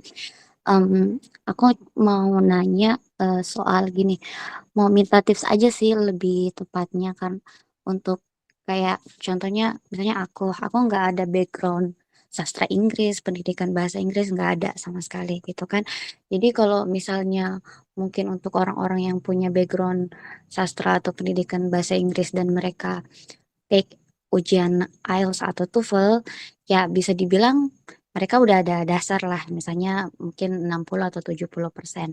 Nah, sementara kayak misalnya aku di luar bidang itu emang bener-bener nggak nggak ada gitu. Dan kalau boleh jujur aku udah persiapan belajar bahasa Inggris itu udah hampir 5 tahun gitu. Tapi yang bikin aku takut untuk nyoba ujian IELTS itu ya karena itu mungkin pertama harganya mahal, yang kedua aku takut gitu, takut takut gagal aja gitu, takut gagal. Kemudian aku juga merasa kayak ah bisa nggak sih gitu. Jadi ya lebih yang kayak gitu. Makasih Kak. Oke, makasih Kak Vita udah sharing-sharing. Nanti Mas Dani sama Mbak Nada tinggal nambahin aja ya kalau misalnya dari aku pribadi. Setelah mendengar cerita Mbak Vita udah belajar bahasa Inggris selama 5 tahun, aku rasa pasti ada basic atau foundation yang udah terbangun gitu dari belajar bahasa Inggris selama itu. I'm pretty sure you are at a certain level and you can still improve your proficiency. But the question is how. Menurutku untuk belajar, jadi Mbak Vita harus ngerti dulu mau ngambil tesnya itu seperti tes apa gitu. Misalnya Mbak Vita ingin ngambil tes IELTS, berarti kan harus mulai latihan mengerjakan soal IELTS juga gitu jadi upgrade dari belajar bahasa Inggris ke belajar soal-soal IELTS. Karena soal IELTS itu sungguh tidak mudah, cukup sulit dan sangat sulit justru. Jadi kalau misalnya nggak latihan pun, misal orang yang udah cus bahasa Inggrisnya itu juga mereka akan kewalahan gitu, akan kesulitan gitu. Jadi memang kuncinya adalah latihan. Jadi mulai latihan tipe soal tes bahasa Inggris yang akan Mbak Vita ambil atau Mbak Vita ingin ambil ke depannya. Bukan berarti belajar bahasa Inggrisnya depending, tetap belajar bahasa Inggrisnya itu it's supposed to run simultaneously. Jadi misal Mbak Vita senangnya nonton film gitu, itu tetap dilakuin, kemudian tetap latihan speaking, kemudian tetap masukin banyak exposure in English, tetapi juga udah mulai latihan tes tersebut gitu. It is scary, but if you don't start, you will never know whether you're capable of taking the test or not, Mbak Vita, simpelnya. Jadi, aku nggak saranin untuk langsung ambil tes IELTS karena lagi mahal banget ya. Jadi yang aku saranin adalah latihan soal IELTS dari buku-buku Cambridge IELTS yang bisa diakses secara gratis. Kemudian juga lihat sampel-sampel, as in like writing sample, itu juga Mbak Vita bisa lakukan. Kemudian juga seperti Mas Dani, itu di kolom komentar udah ada tips-tipsnya juga. Lihat-lihat video pembahasan soal-soal IELTS di YouTube. Kemudian terakhir, take mock-up test. Free mock-up test dulu coba. Jadi nggak usah langsung ngambil tes IELTS yang berbayar, dan juga nggak usah ngambil mock-up test yang berbayar. Kalau misalnya Mbak Vita udah coba ngambil mock-up test yang gratis di internet udah banyak, you have nothing to lose and you ended up learning something about yourself anyway. So I highly recommend you to do that. Semoga semua tips-tips yang udah di-share bisa bermanfaat, Mbak Vita. Jadi sekian dari aku. Mungkin ada yang mau nambahin?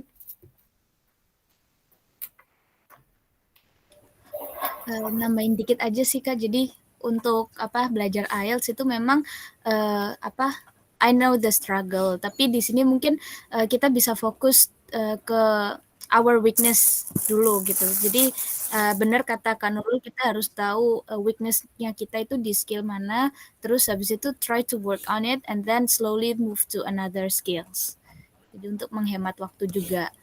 Oke, thank you very much untuk Mbak Nurul atau mungkin Mas Dani ada yang mau ditambahkan about learning IELTS? Kalau intinya sih butuh investasi waktu ya. Saya kan tinggal di kampung Inggris, Jawa Timur. Mungkin teman-teman pernah dengar ya. Di mana orang-orang dari seluruh Indonesia tuh banyak yang ke sana, bahkan dari beberapa negara tetangga ya, seperti Malaysia, Thailand, Timor Leste, itu ke kampung Inggris karena tempat itu dikenal sebagai pusat belajar bahasa Inggris di Indonesia, dan salah satunya itu IELTS. Kebanyakan pola pikir yang dimiliki oleh orang-orang adalah, saya nggak bisa bahasa Inggris, saya ingin daftar beasiswa. Syaratnya apa? IELTS. Oke, berarti saya ke kursusan IELTS dengan harapan 2 bulan, 3 bulan, IELTS-nya 6,5 bisa berangkat studi di luar negeri. It's a big no. Itu pola pikir yang salah sekali. Kecuali kalau misalkan yang bersangkutan bahasa Inggrisnya sudah oke, tinggal perlu memahami cara mengerjakan soal IELTS. Kalau misalkan bahasa Inggris masih nol, maka yang harus dilakukan adalah meningkatkan dulu kemampuan bahasa Inggris secara umum. Apa itu? Tadi sudah saya sebutkan, banyak nonton, banyak baca, sukai dulu bahasanya, berusaha untuk latihan, entah itu ngomong sendiri, menirukan dialog film, atau kursus, atau ikut komunitas, apapun itu. Dan bahasa itu tidak dikuasai dalam waktu singkat. Bayi aja bisa bahasa ibu, atau bahasa Indonesia, atau apapun itu, teman-teman tahu sendiri butuh berapa tahun gitu. Apalagi ini bahasa internasional, bahasa Inggris, it takes time. Nah, makanya jangan dadak. Banyak sekali saya menerima inbox teman-teman tuh ada yang, aduh udah nih aku mau tes tapi aku nggak bisa bahasa Inggris, kamu mau nggak jadi joki, bisa nggak aku pakai sertifikat palsu dan bla bla bla. Please deh. Kalau mau berangkat beasiswa aja menggunakan cara yang tidak baik seperti itu, terus tidak sesuai kemampuan dan sebagainya, bagaimana kualitas teman-teman sekalian secara moral, secara agama, secara kemampuan akademik dan lain sebagainya. Jadi, dan itu dulu tuh aku beberapa dapat ikut seperti itu. Kamu bisa nggak cetak sertifikat? Dikiranya saya owner IELTS gitu. No ya, jadi invest waktu. Kalau biaya sebenarnya tidak ada alasan ya. Kalau dulu mungkin iya. Kalau sekarang biaya itu sebenarnya bukan alasan. Kenapa? Karena platform online itu sudah banyak. Tadi sudah disampaikan Kak Nurul juga, ada platform gratis, ada konten-konten di YouTube banyak, ada website yang banyak. Jadi sebenarnya kalau untuk masalah biaya itu bisa diminimalisir. Mungkin yang biaya yang perlu dipikirkan adalah untuk tesnya ya, yang 3 juta sekian. Tetapi kalau untuk belajar itu sebenarnya zaman sekarang ya, itu sudah bisa diakses cukup dari handphone. Jadi teman-teman investasikan waktu, dan ya butuh waktu gitu. Itu logik banget gitu. Itu aja sih. Joki, joki TOEFL. Dan itu kalau ketahuan bisa di blacklist loh teman-teman, itu hati-hati. Iya bener, itu kayak pas waktu nemunya itu mereka literally akun Instagram gitu, dan mereka pakai Instagram mereka promotin kayak ada ads gitu. Astagfirullah. Pas waktu aku buka emang jokinya khusus buat TOEFL yang LPDP gitu. Kalau dia mau daftar LPDP bisa tuh pakai jasa mereka buat, nggak tahu ya mereka kayak milestone atau kayak gimana, pokoknya dia langsung dapat tuh sertifikat TOEFL. Temanku ada yang beli dan ketahuan, akhirnya dikasih bukan peringatan sih, tapi dikasih maaf ini ketahuan tidak asli, jadi silakan menyampaikan sampai kurun waktu yang ditentukan. Jadi akhirnya temanku nggak jadi daftar gitu. Ada ketahuan. Malu sih kalau kayak gitu, bukan apa-apanya malu, lebih ke malu. Ada yang bisa menyampaikan nggak? Ada pertanyaan. Itu kalau ketahuan gimana ya? Apa nggak di blacklist lama-lama buat kayak gitu? Kalau yang aku tahu sih kayaknya mungkin lebih ke ini sih. Aku nggak tahu, mungkin Kak Nurul sama Kak Nada bisa konfirmasi ya. Kalau yang jadi gini, kasusnya tuh yang dulu ya yang pernah aku dengar itu ada yang sampai berangkat dulu awal-awal LPDP ada yang sudah berangkat dan itu ketahuan kalau nggak salah sih disuruh balikin gitu ya, yang aku dengar ini. Nah kalau masih tahap mendaftar mungkin ya tidak diterima aja. Setahuku sih kalau sampai diperkarakan kayaknya enggak sih. Mungkin Kak Nurul sama Kak Nada ada pernah dengar desas-desus itu? Saya tanya yang itu. Gimana Kak Nurul? Diperkarakan enggak menurutku juga. Tapi di blacklist, iya deh aku dengar desas-desusnya. Jadi either di blacklist sekali atau di blacklist lamanya itu masih questionable karena aku juga nggak begitu up to date. Cuman the chance of getting blacklisted is there. Untuk LPDP ya, administrasi. Bener sih. Apalagi yang sampai udah berangkat ya, itu kayaknya apa namanya dia langsung Ya, disuruh balikin suruh duitnya. balikin yang udah berangkat. Tapi kayaknya kalau sekarang nggak akan sampai berangkat Susah ya. Dani, mereka Karena ketahuan di sistem kan. mereka udah bisa deteksi sertifikat yang palsu. Ya, poin intinya jangan deh gitu. Karena gini loh, percuma anggap nih. Teman-teman bisa berangkat nggak ketahuan. Ya sama aja kalau misalkan kemampuan bahasa Inggrisnya nggak sesuai kan ya pasti susah juga berkomunikasi di negara yang dituju gitu. Jadi sebenarnya sama aja sih.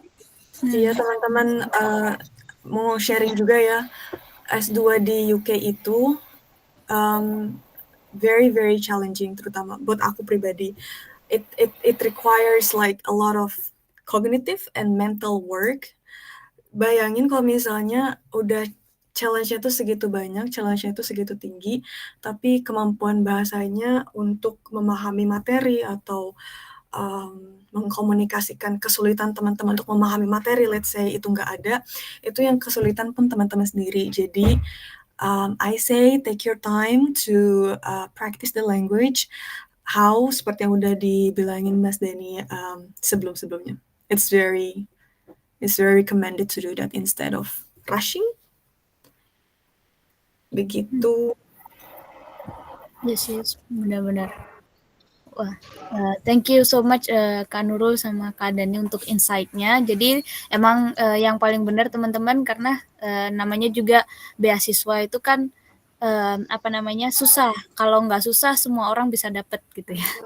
Jadi that's why beasiswa itu hanya untuk teman-teman yang dipilih. Jadi jadilah orang-orang pilihan. Oke.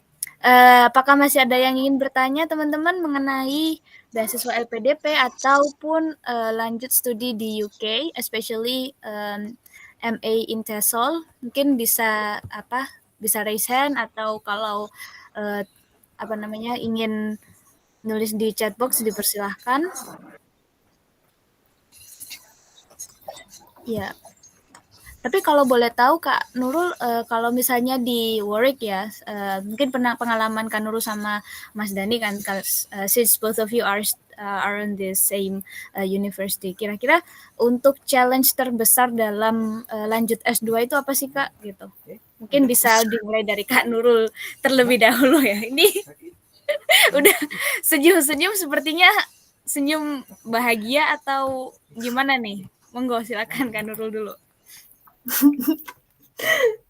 Oke, kalau dari aku pribadi, jadi teman-teman, aku bicara dengan konteks UK ya. Teman-teman harus mengetahui kalau misalnya sistem pembelajaran di Indonesia dan sistem pembelajaran di UK, terutama di master's level, itu sangat berbeda. Orang Indonesia itu kebiasaan mereka itu belajar secara pasif gitu, which is not entirely wrong. Maksudnya kayak banyak perdebatan tentang hal seperti itu.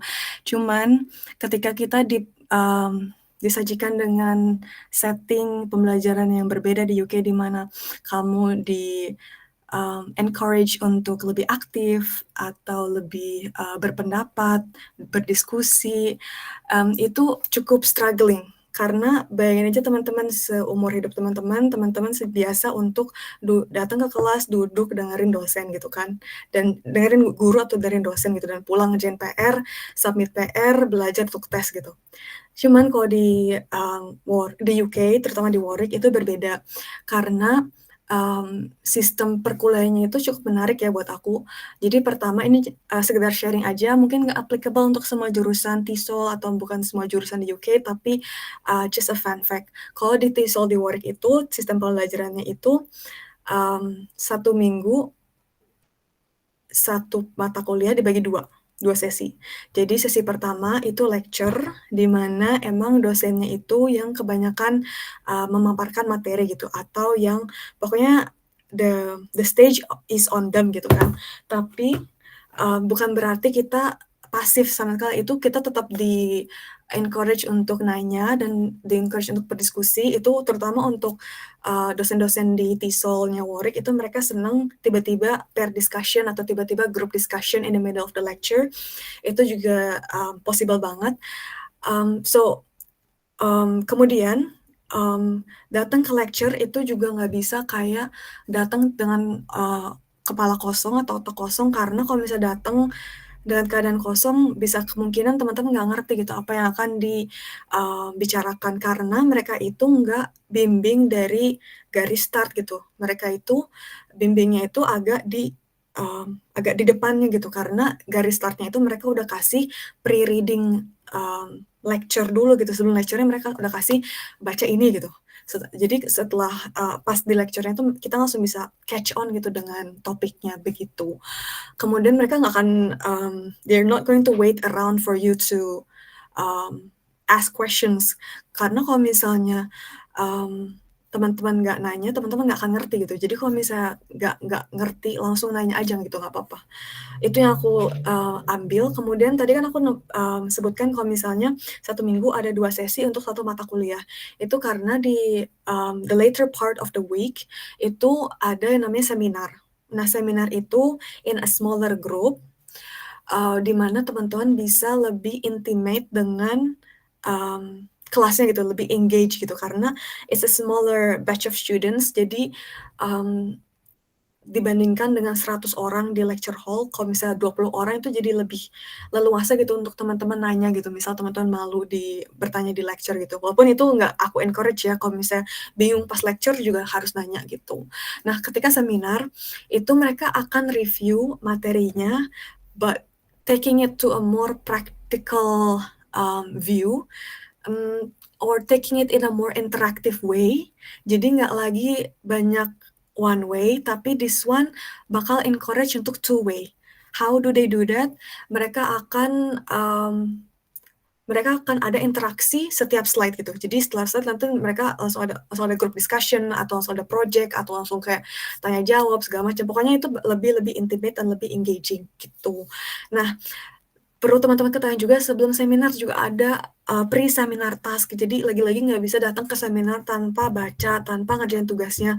Karena konsekuensinya kalau misalnya ngerjain pre tersebut, itu teman-teman akan ketinggalan dan juga akan kebingungan. And it's not a very nice feeling. You always want to catch up. You always want to understand what's going on. So do your job, insya Allah akan understand gitu. Dan setelah seminar itu juga biasanya ada beberapa lecture yang ada post seminar task. Jadi untuk lebih memantapkan materinya itu juga ada follow up tasknya. Itu kadang optional. Jadi kalau misalnya teman-teman ada waktu luang itu bisa melakukan post seminar task itu. Tapi kalau misalnya mau moving on ke mata kuliah lain atau moving on ke materi minggu depan itu juga bisa. Jadi as you can see, beda banget ya teman-teman sistem pembelajaran S1 di Indo sama S2 di luar negeri, terutama di UK. Jadi kalau misalnya teman-teman expect datang ke kelas untuk disuapin, itu I'm afraid you'll get like not only culture shock but also academic shock.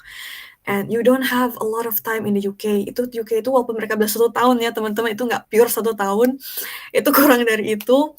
Jadi benar-benar waktunya itu sempit banget, dan bisa dibilang misal kayak S2 di Amerika sama S2 di Australia yang kebanyakan 2 tahun, terutama untuk TESOL-nya atau TOEFL-nya itu, sama UK itu didedet jadi 1 tahun. Jadi bisa dibilang kayak the amount of cognitive work that you have to do is a lot more challenging.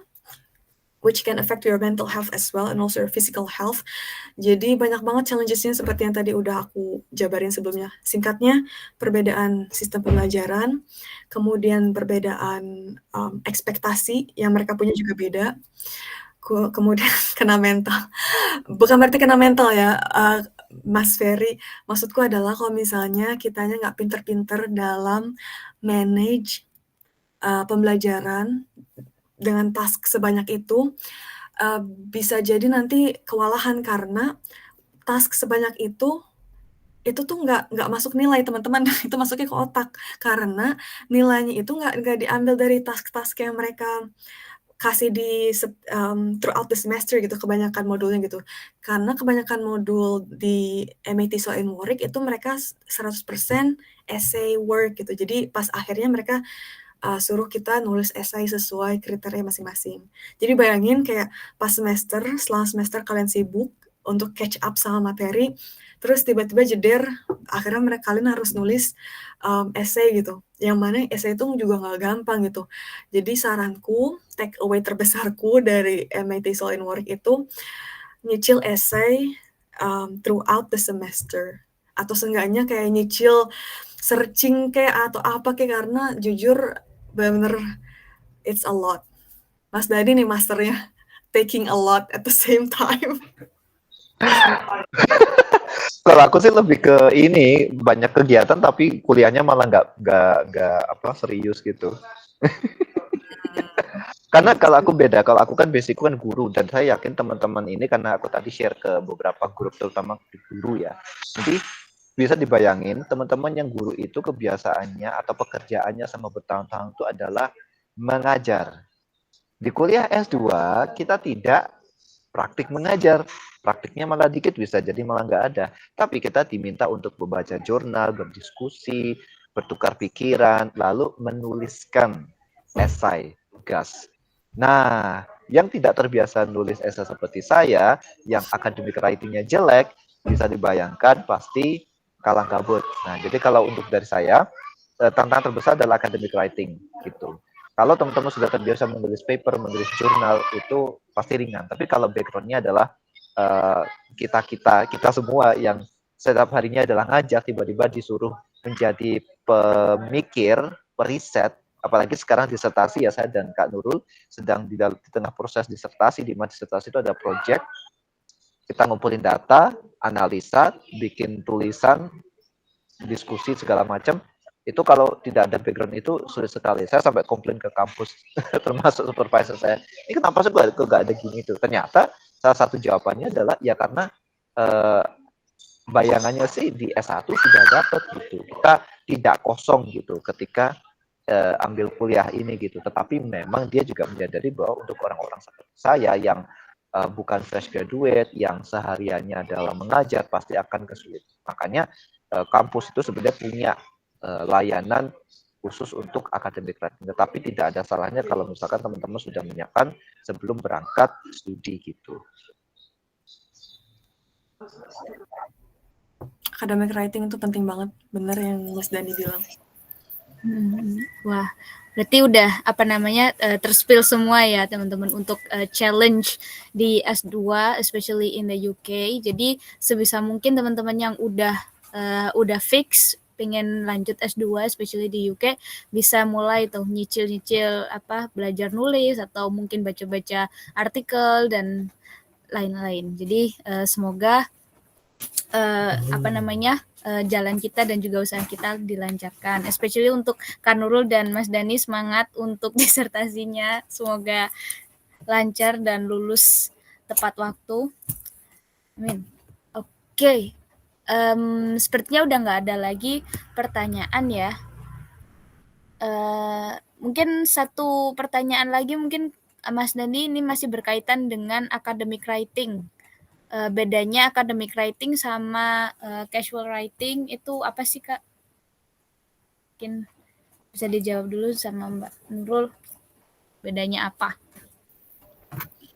Oke, academic writing, terutama the one yang up to the standard of UK Uni itu jelas-jelas sangat berbeda dengan casual writing atau free writing.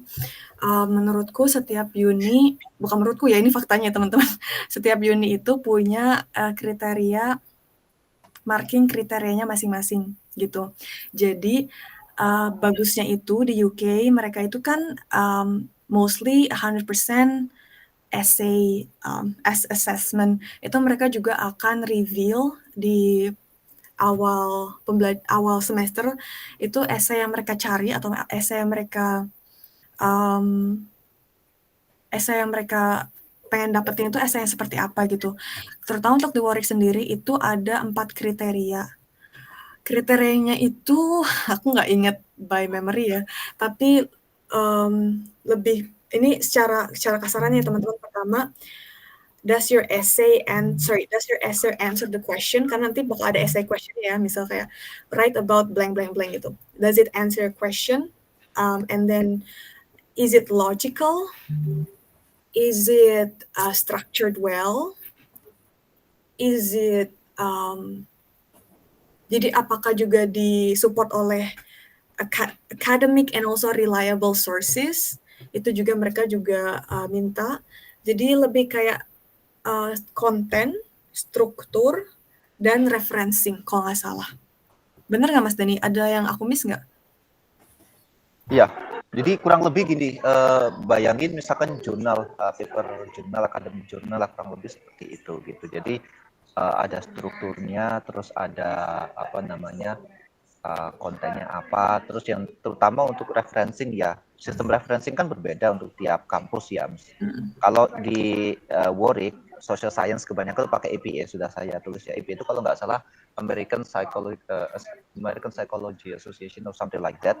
Di kampus lain mungkin pakai Chicago, mungkin tempatnya udah pakai Harvard, nah gitu. Jadi setiap kali kita menulis itu harus ada ini menurutnya siapa gitu. Misalkan kita bikin argumen, nah pasti kan ada apa namanya expert yang sudah menuliskan itu. Jadi referencing itu salah satu elemen dalam menulis gitu. Untuk konteks ini ya, untuk konteks teman-teman di Warwick. Jadi tugas ada pertanyaannya kita harus jawab, tapi kita juga harus mensitasi penelitian orang lain gitu. Artinya kita harus banyak baca, nanti tuangkan dan sebagainya. Kalau untuk disertasi ini juga sama saja sih, cuma bedanya disertasi ini kan lebih banyak word count-nya ya. Kalau tugas itu umumnya 2.000-3.000 kata, mungkin ya ada sampai 3.500.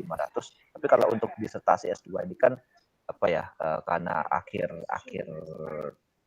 studi, jadi lebih banyak itu 15.000 total.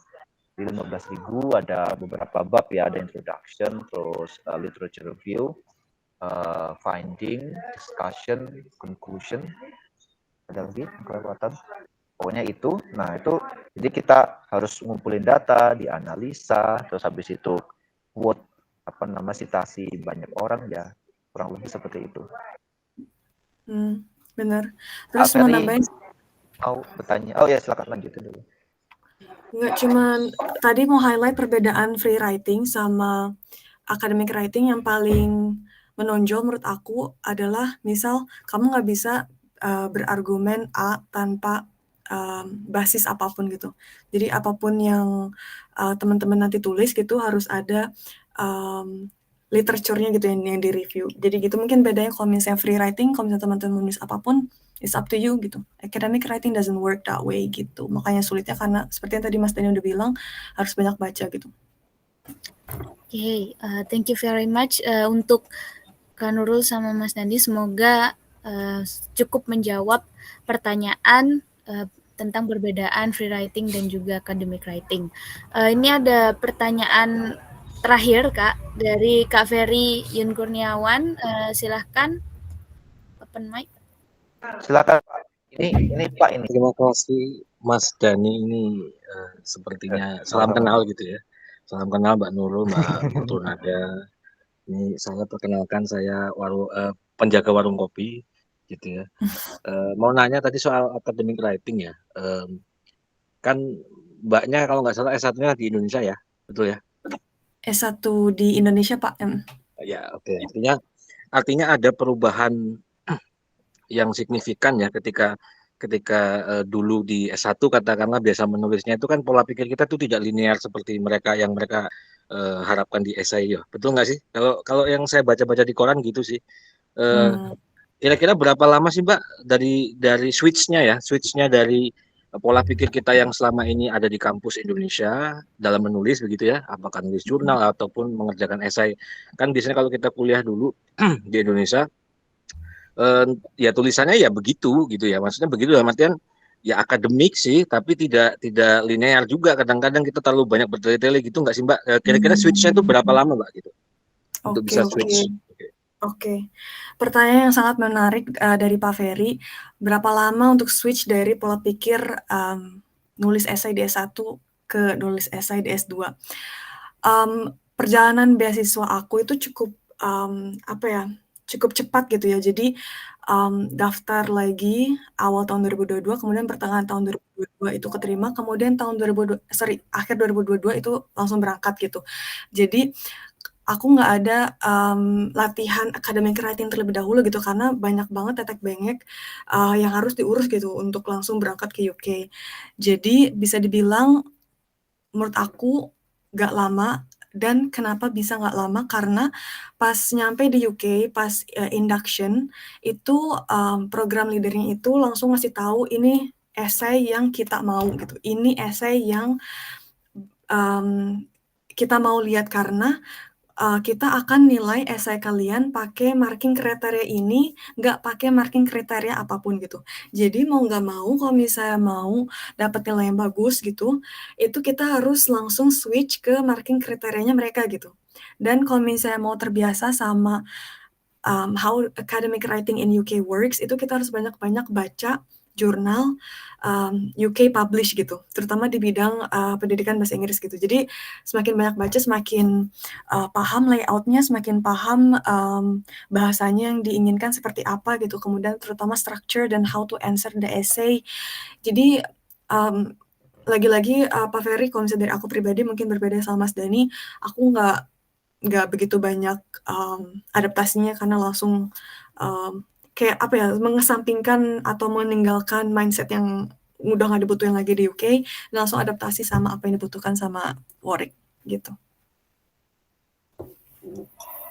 Oke, jadi seperti itu ya Mbak ya. Jadi untuk kriteria esai di Warwick itu memang sangat spesifik, dan mereka has their own criteria to mark the essays. Jadi nggak bisa sembarangan untuk menuliskan esai gitu ya Kak. Oh iya, aku ada satu lagi tambahan. Ini mungkin untuk mempercepat proses adaptasi itu ya Pak Ferry, karena emang it was very scary, karena nggak tahu sebenarnya standar seperti apa yang mereka inginkan pada saat pertama kali. Jadi bagusnya di MAT Solheim Warwick itu mereka ada satu modul yang berjalan selama 3 minggu atau 6 minggu, aku lupa deh. Itu judulnya Practice assignment. Practice assignment itu mereka bakal kasih materi. Waktu itu materinya itu status and roles of English in your country. Itu materinya, kemudian mereka akan kasih essay question. So, for example, write about the status and the roles of English in your country. Nah, itu udah langsung diaplikasikan marking kriteria yang mereka inginkan, dan itu sangat-sangat membantu karena pertama, nilai dari modul itu nggak masuk ke transkrip sama sekali, purely for our own good, our own need, our own practice, dan kita juga langsung dapat feedback berdasarkan marking kriteria yang akan mereka hold throughout the year gitu. Dan setiap kali semester ganti, setiap kali modul ada yang udah selesai dinilai, itu kita langsung dapat feedback juga gitu.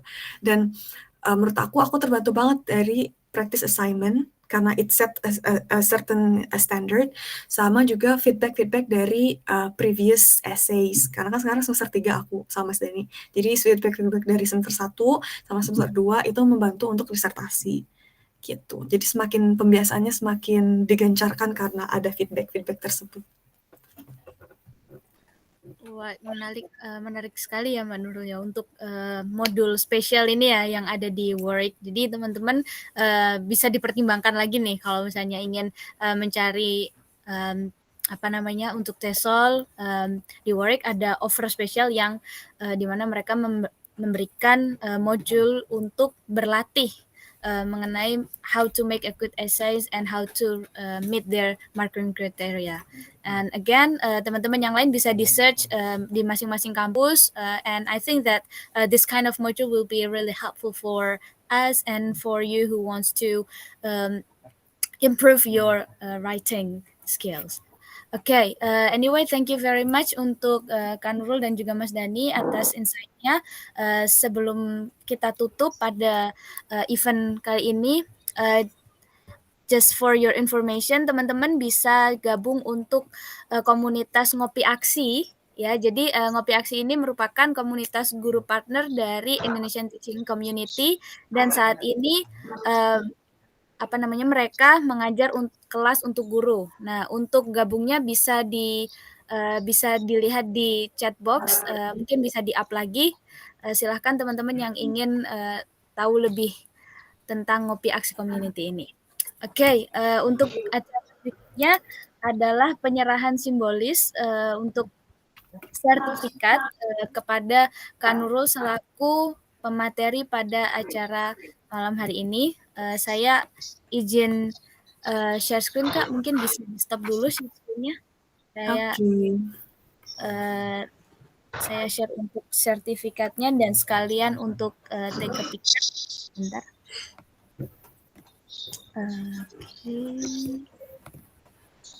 Semangat ya teman-teman, meskipun di sana udah malam. Kalau di sini masih jam 4 sore. Udah jam 10. Sebentar. Ini Semangat. Baiknya share Windows aja ya, Kak ya. Gimana ya kok biar kita bisa Entire screen aja. Atau mau aku bukakan dari tempatku juga bisa.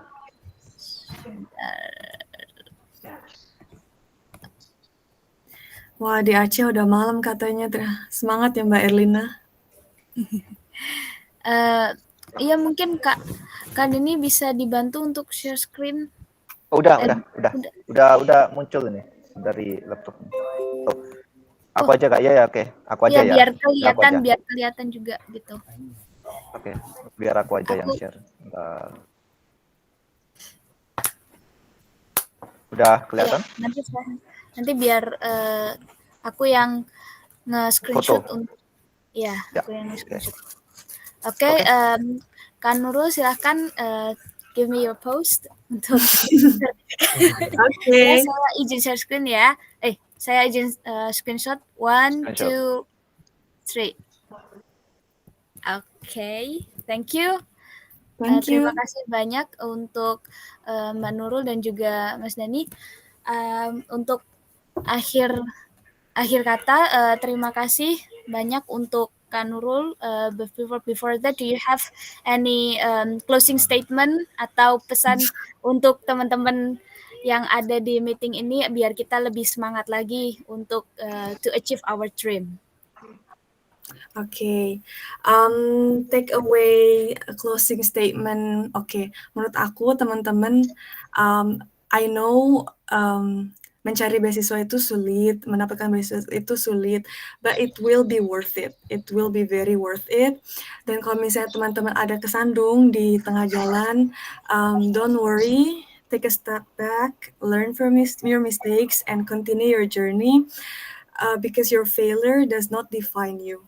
Oke, jadi kalau misalnya teman-teman gagal, jangan patah semangat, jangan kecewa, terus-menerus evaluasi dan meningkatkan skill teman-teman.